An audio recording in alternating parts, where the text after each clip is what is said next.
is Romy Phillips, and I'm here to demonstrate a yoga pose called Supta Padangushasana.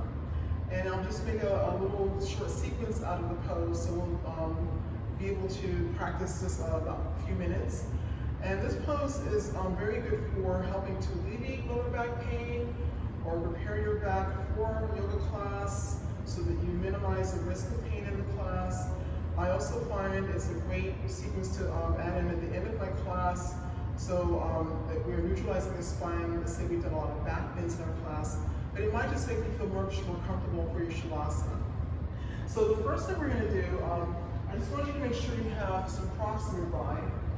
You might need 2 blocks if you have them at home. We also we will be using definitely a strap. You can always use a belt or a rope or a tie if you have it at home. And then just 2 blankets. Now if you don't have 2 blankets, you can use, like I said, the blocks or even some pillows. All right, so we have these props nearby, and you can lie on your mat or on the floor. So let's start and take a seat. Let's just take 2 blankets. So you can take 2 blankets and you can roll them up like this, like nice little logs or bolsters. So 2 blankets I'm rolling up. And I'm just going to place them by my hips on my sides like this. So you can either use 2 blankets that are neatly rolled up and placed by your hips, or you can use 2 blocks by the hips, right? The blocks are going to give you a little bit more stability. They fit right in the crease of the hip, and the leg can rest on top. And the blankets will give you a little bit more softness so that you can actually start to release a little bit more. So I'm just going to demonstrate with the blankets. So we're going to lie down and just bring your knees to your chest for a minute. Take a few breaths here. And just allow your back to release, your lower back to release. Deep breath in, exhale. So Padangusthasana. Even here, allowing my thighs to move towards my chest and my bottom ribs.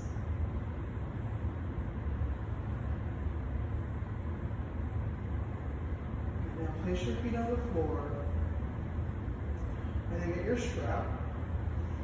Place the strap on the right foot.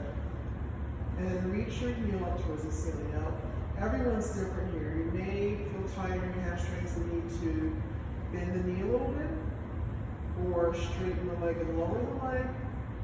If you're really tight, you can keep this left leg bent for a while, but ideally working towards a straight leg.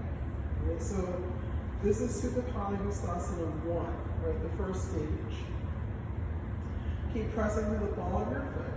And even here, I'm trying to ground the left thigh down towards the floor, especially the inner left thigh. The sacrum is pressing to the floor. I'm not flattening my back. I just want to keep a nice neutral curve in my lower back.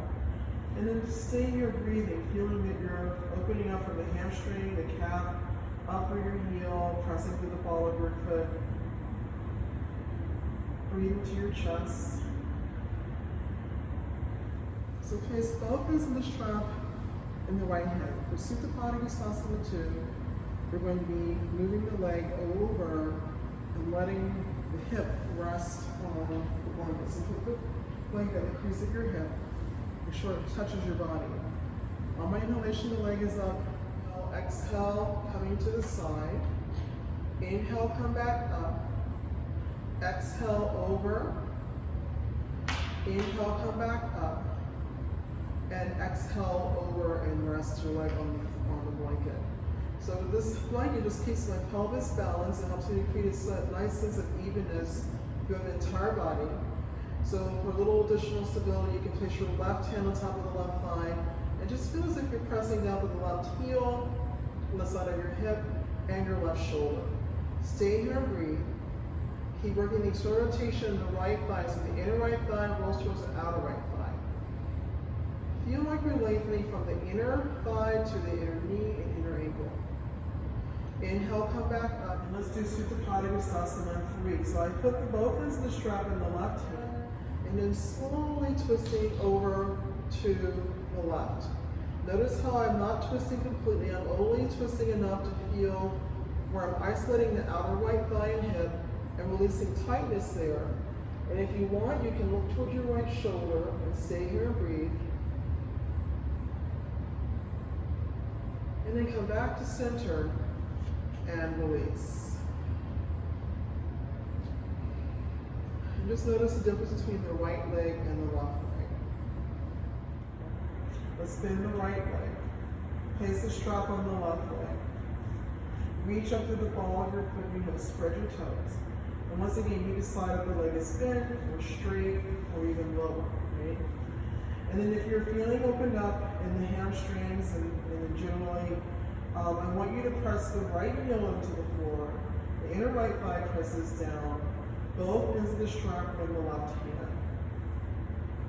Good, now from here, take a few breaths and just reach up to the ball of your foot. So it feels like you're lengthening from the back of the leg up through the calf of your heel. Good, now both ends of the strap are in the left hand. I'm moving the leg dynamically. Slowly lower, let the leg hover above the floor. Exhale, inhale, come back up. So Supta Padangushasana 2. Inhale, exhale down, releasing as you exhale, coming back up, inhale. And then exhale, lower down again, and keep your left thigh resting on the floor. Now keep pressing down to the right heel, the right side of your pelvis, and the right shoulder.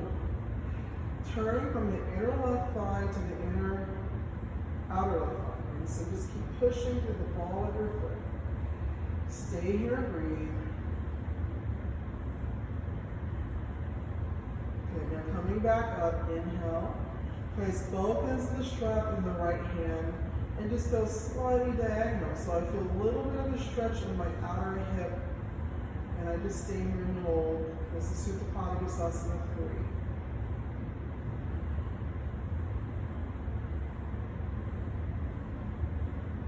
And then coming back to center and release. And then stay here and pause and then take a few breaths.